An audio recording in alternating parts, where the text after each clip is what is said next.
First, I just really want to say thank you to Joe and John for having me here. Thank you for all of you for coming. I know standing in the rain and listening to a politician is not how people want to spend their Saturdays. So I appreciate it. It's Saturday, right? Yeah. Sorry, this thing's a whirlwind. Politics in this country is fundamentally broken at this point. We have a political system that does not represent the needs of working people. And quite frankly, it doesn't represent those needs because there aren't many working people in places of political power.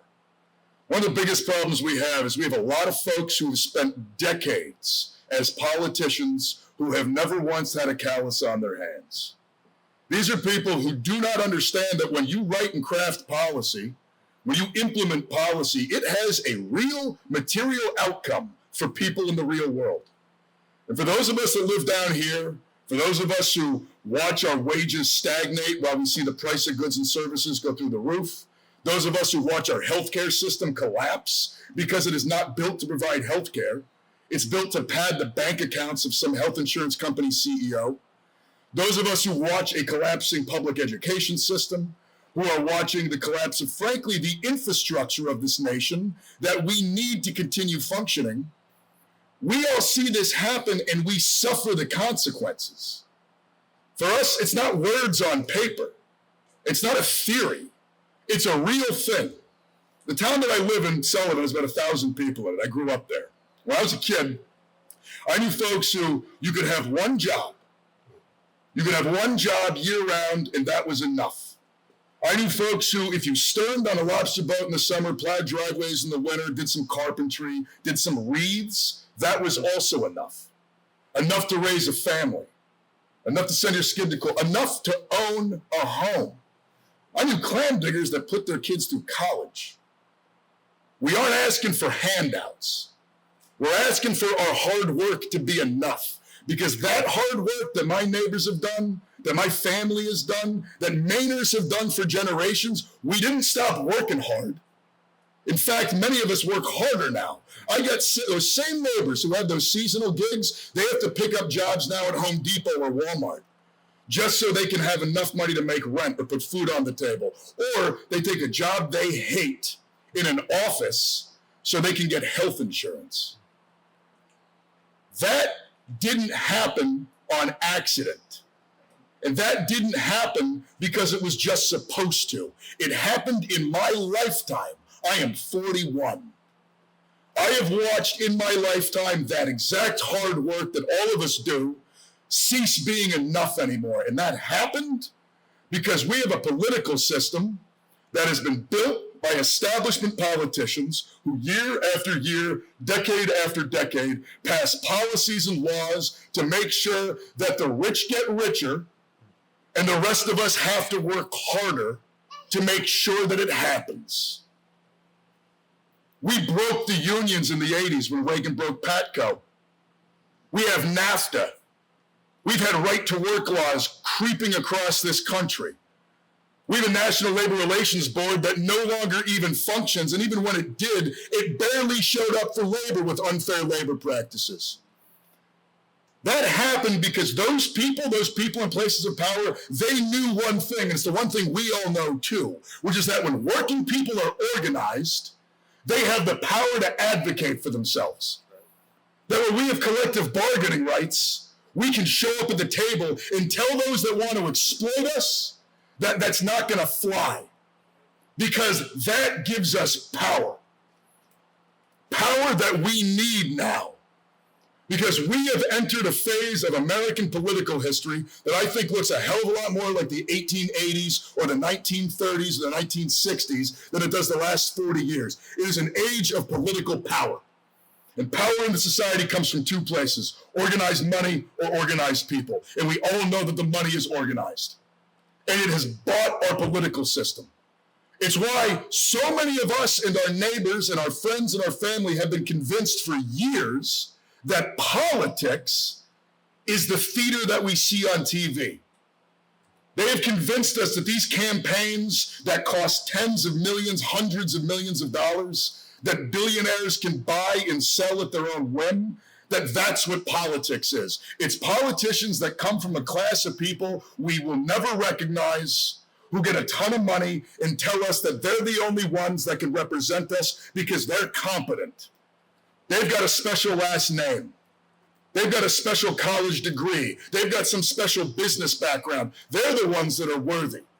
And because they have access to money and power, they're the ones who can lead us.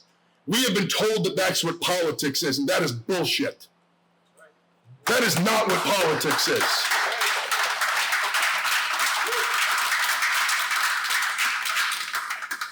Politics is about power. That's it. And in this country's history, the only time we have ever moved the ball forward for working people, the only time we've ever gotten better things, the only time we've ever moved us closer to a better future where everybody gets justice and decency and dignity, the only time that ever happens is when people organize and fight for what they need.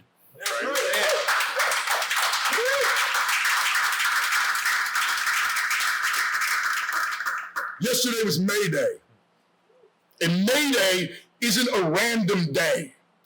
May Day exists because in the 1880s, American workers who simply were asking for an 8-hour workday were murdered for standing up for their rights. It is a day that all around the world workers get together and they exercise their power. They celebrate that in solidarity with each other, they have the power to change the world. And the reason we don't celebrate Labor Day on May Day is we've got a system that doesn't want us to know our history. That doesn't want us to know that that is how we fight and that is how we win. And where we are right now, we need to learn those lessons. We need to recognize that we didn't get an 8-hour workday. We didn't get the weekend because somebody wrote another postcard to a congressman. We got it because working people organized and fought for what they needed in the streets, in the hills, and in the halls of power. We need to recognize that it is not about asking permission. It is about taking what we deserve. It is about peeling back from the billionaires and the corporations and a political system that serves them, taking back what is ours, because this country is built on the labor of working people. Yeah.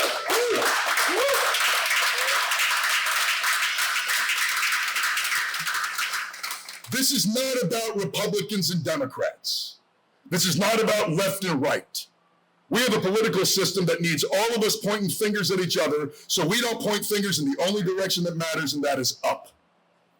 You go around the state of Maine like I have over the past 9 months, I've talked to tens of thousands of Mainers. Independents, Democrats, Republicans, people who just say things like politics doesn't matter. You ask any single working person in the state of Maine, which, by the way, is pretty much every person in the state of Maine. You ask them, do you think you live in a political and economic system that has your best interest at heart? Nobody says yes. Everybody knows.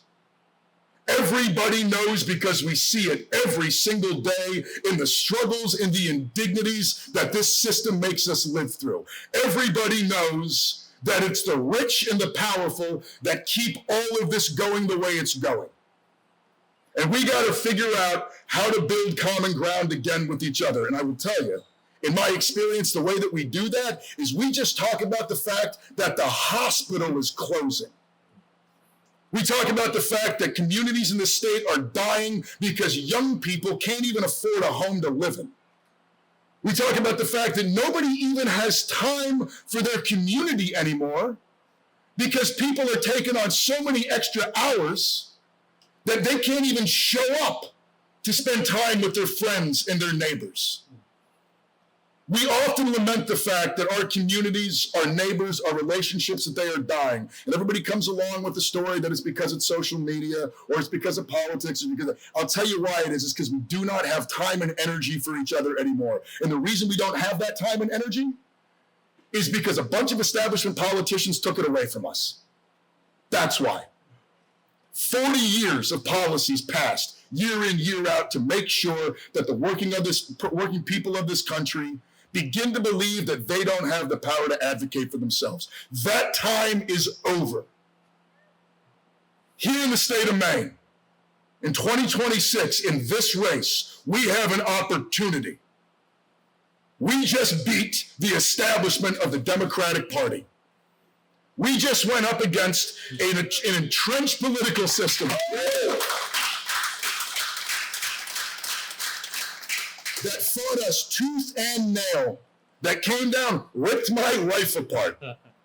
Figured out that if you're a normal person who has lived a life that it turns out you might have had bad things you said once. You might have had stupid opinions earlier, and they're going to use that because they want all of us to think that if a single working person wants to try to get into the halls of power, they're going to tear us down. They want to scare the hell out of us. And you know what we just did? We just scared the hell out of them.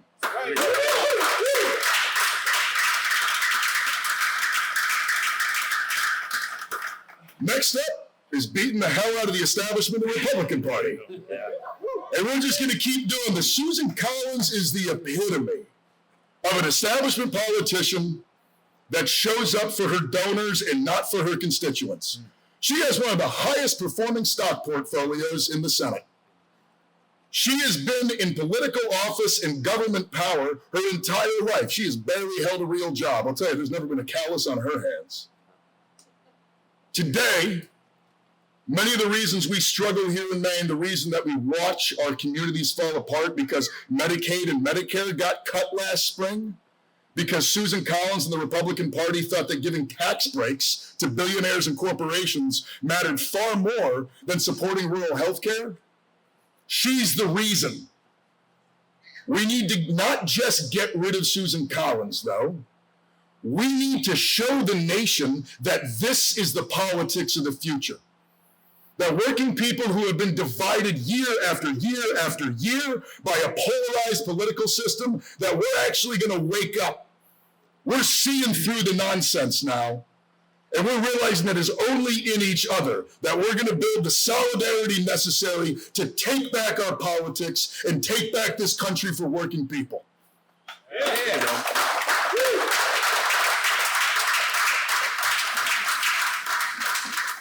And so on that note, it is my absolute honor to be endorsed by the Carpenters.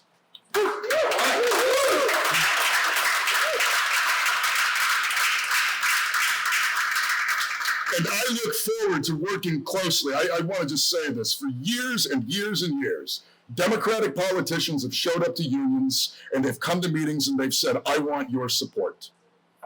And then you never see them again. I want to tell you, I'm not just showing up to ask for your support. I'm going to show up on picket lines. I'm going to show up at protests. I'm going to show up in the halls of power. You will always have a welcome space in the Senate office for the U.S. Senator from Maine.